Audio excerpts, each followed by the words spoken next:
Welcome to white pot kitchen. நம்ம இன்றைக்கி பார்க்க போகிறது வெஜிடபிள் குருமா. இந்த குருமா வந்து சப்பாத்தி, பரோட்டா, நான் எல்லாத்துக்குமே ஒரு நல்ல சைட் டிஷ்ஷாக இருக்கும். இப்போ எப்படி செய்யலான்னு பார்க்கலாம். அதுக்கு நான் ஒரு ப்ரெஷர் குக்கர் எடுத்திருக்கேன். அதில் 2 டேபிள் ஸ்பூன் ஆயில் சேர்த்துக்கலாம்.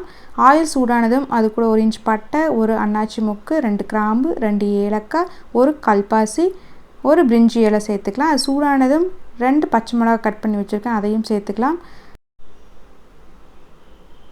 இப்போது இது கூட 2 பெரிய வெங்காயம் இந்த மாதிரி பொடியாக கட் பண்ணி வச்சுருக்கேன், அதையும் சேர்த்து அதோட பச்சை வாசனை போகிற வரைக்கும் நல்லா வதக்கிக்கலாம். வெங்காயோட கலர் சேஞ்ச் ஆகிற வரைக்கும் நல்லா வதக்கிக்குங்க.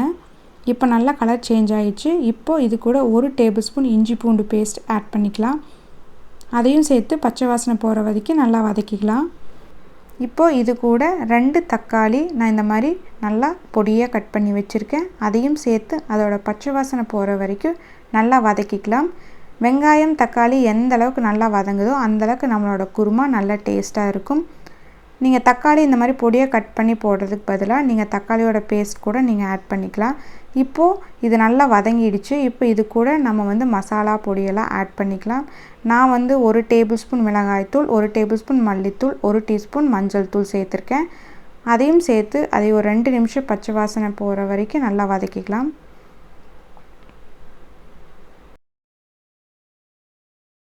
இப்போது இது கூட நம்ம காய் சேர்த்துக்கலாம். 1 கப் கேரட் எடுத்திருக்கேன், அதையும் சேர்த்துக்கலாம். இப்போது அது கூடவே 1 கப் பீன்ஸ், 1 கப் உருளைக்கிழங்கு, 1/2 கப் பச்சை பட்டாணி, காய்க்கு தேவையான உப்பு சேர்த்து இப்போ நல்லா வதக்கிக்கலாம். இந்த காய் வந்து 2 நிமிஷம் நல்லா வதங்கட்டும். இந்த டைம் நம்ம இதுக்கு தேவையான தேங்காய் அரைச்சி எடுத்துக்கலாம். நான் ஒரு மிக்சர் ஜாரில் 1 கப் தேங்காய் எடுத்திருக்கேன். அது கூடவே நான் வந்து 7-8 முந்திரி, 1 ஸ்பூன் கசகசா ஊற வச்சு அதையும் சேர்த்துக்கிறேன். 1 ஸ்பூன் சோம்பு, கொஞ்சம் தண்ணி சேர்த்து நல்லா ஃபைன் பேஸ்ட்டாக அரைச்சி எடுத்துக்கலாம். பேஸ்ட் ரெடி ஆகிடுச்சு. இதையே வதக்கி வச்சுருக்க மசாலா கூட நம்ம ஆட் பண்ணிக்கலாம். மிக்சர் ஜாரை நல்லா கழுவி அதோட தண்ணி இது கூட சேர்த்துக்கலாம். உங்களுக்கு எந்த அளவுக்கு கிரேவியோட திக்னஸ் வேணுமோ நீங்கள் அந்தளவுக்கு நீங்கள் தண்ணி ஆட் பண்ணிக்கலாம். நான் ரொம்ப தண்ணி மாதிரி வைக்கல, கொஞ்சம் கெட்டியாக தான் வைக்க போகிறேன். இது கூட 1 ஸ்பூன் கரம் மசாலா சேர்த்துக்கலாம். அது கூடவே 1 டேபிள் ஸ்பூன் கெட்டியான தயிர் சேர்த்துக்கலாம். கொஞ்சம் மல்லித்தலையை சேர்த்து மிக்ஸ் பண்ணிக்கலாம். உங்களுக்கு எந்த அளவுக்கு உப்பு வேணுமோ அந்தளவுக்கு நீங்கள் உப்பு செக் பண்ணி நீங்கள் ஆட் பண்ணிக்கோங்க. அது கூட கொஞ்சமாக தண்ணி சேர்த்து நான் இந்த கன்சிஸ்டன்சியில் தான் நான் வைக்க போகிறேன். இப்போ நல்லா கொதிக்குது.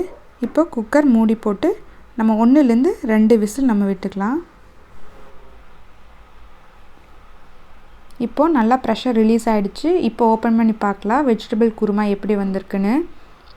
நல்லா வந்திருக்கு. நீங்கள் கெட்டியாக இருக்குதுன்னு நினச்சிங்கன்னா இதில் 1/4 கப் பால் சேர்த்து 1லேருந்து 2 நிமிஷம் கொதிக்க வச்சு நீங்கள் யூஸ் பண்ணிக்கலாம்.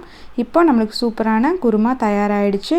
நீங்கள் சப்பாத்தி, ரொட்டி, பரோட்டா எல்லாத்துக்குமே இது நல்லாயிருக்கும். வீட்டில் ட்ரை பண்ணி பாருங்கள். பிடிச்சிருந்தால் லைக் பண்ணுங்கள், ஷேர் பண்ணுங்கள், கமெண்ட் பண்ணுங்கள், மறக்காமல் சப்ஸ்கிரைப் பண்ணுங்கள்.